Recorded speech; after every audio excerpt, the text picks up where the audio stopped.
What's happening? What's happening? Shout out to all those beginner investors and traders, college graduates, entrepreneurs, hustlers, anybody trying to make something out of nothing.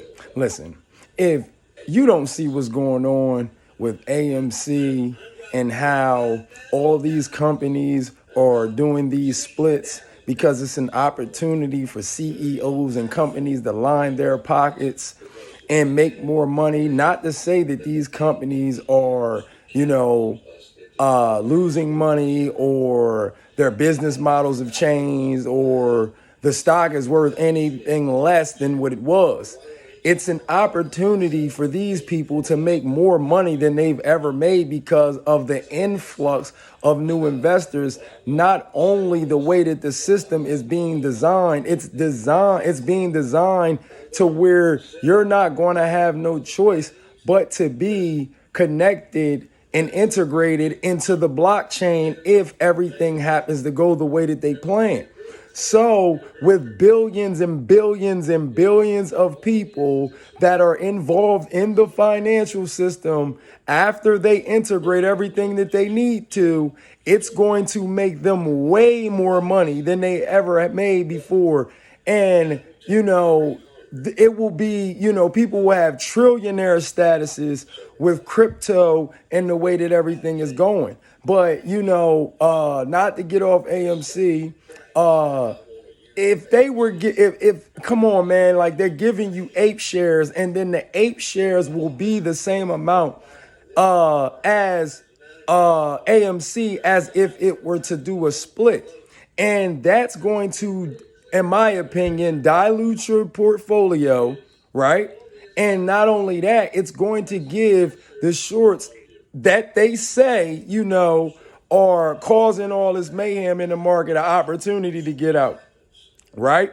But in my opinion, there are no shorts, and if if there is, it's because they do have shares too short, and I just don't believe that this play, in my opinion, now it could run up to $1,000 based on everything that happened.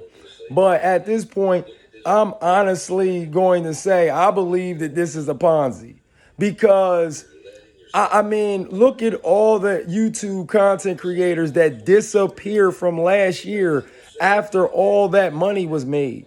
And then now you have these new influx of content creators that's doing the same thing, but now they're just speaking a different language. You see what I'm saying? And I don't have to know anything about the stock market to know when I'm getting bullshitted.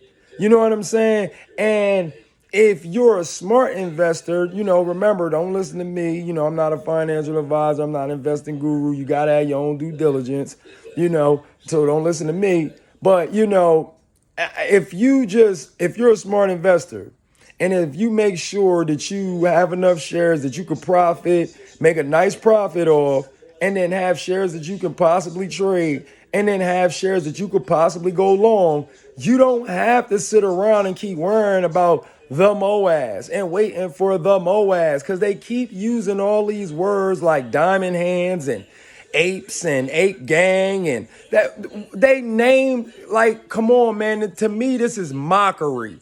They named the shares ape. They named them ape. That's like mockery. Like, it's almost like, okay, let's give them this and in hopes that they, where we keep them in hope and believing that this shit is going to jump off. Oh man, I'm about to burn some shit down. But yeah, so I'm sitting here like, man, I can't believe, because if you just listen to even some of these content creators, they're appealing to the average everyday man and woman. It's like they have one that's very technical and professional. Then they have one that seems like, he's on a street level, but understand the system and the dynamics and the fundamentals, of the market. And they've been around it, and they understand money and the economy. And then you'll have like the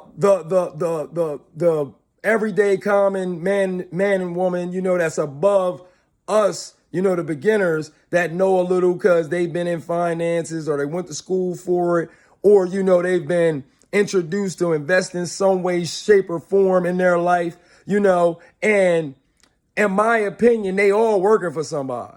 You know what I mean? Because it's all about psychology, and if they can keep you engaged, like I've been saying for a long time, if you just go check out the page, that they'll just be able to keep trading it. And at this point, I'm going to be real. One of the reasons why I haven't been doing videos is because I'm going to look out for me and do what I need to do. I would have made 10 times the money that I made if I would have did what I'm doing now last year. And I still would have shares of GameStop, because though that's my primary reason for really digging deep into the financials and,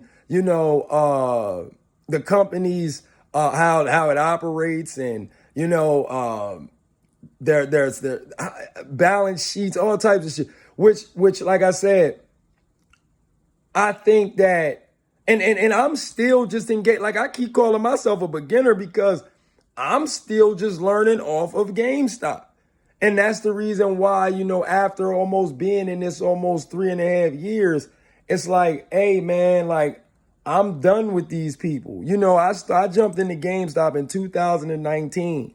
And I believe GameStop will be big. It will be huge. That's what I really do believe. But the stuff that I read and the things that I learned about Adam Aaron and what's going on behind closed doors with AMC, and back, like I keep on saying, like I'm gonna keep saying this, back when they sold all those shares to Mundrick Capital, and then Mundrick Capital dumped all those shares, I instantly knew something was funny. Because how can they be talking about a squeeze and this stock going to $2, $3, $4, $5,000, and you got these hedge funds or these institutions that's selling shares? Because they would have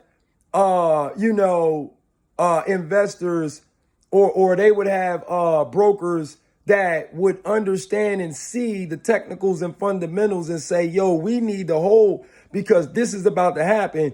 And they have hundreds of thousands of shares, and I mean, come on. Why? I mean, regardless if they're already rich, why wouldn't they want to make the type of money they would make if they're holding 500,000 shares and it goes to $5,000 a share? Why wouldn't they want that?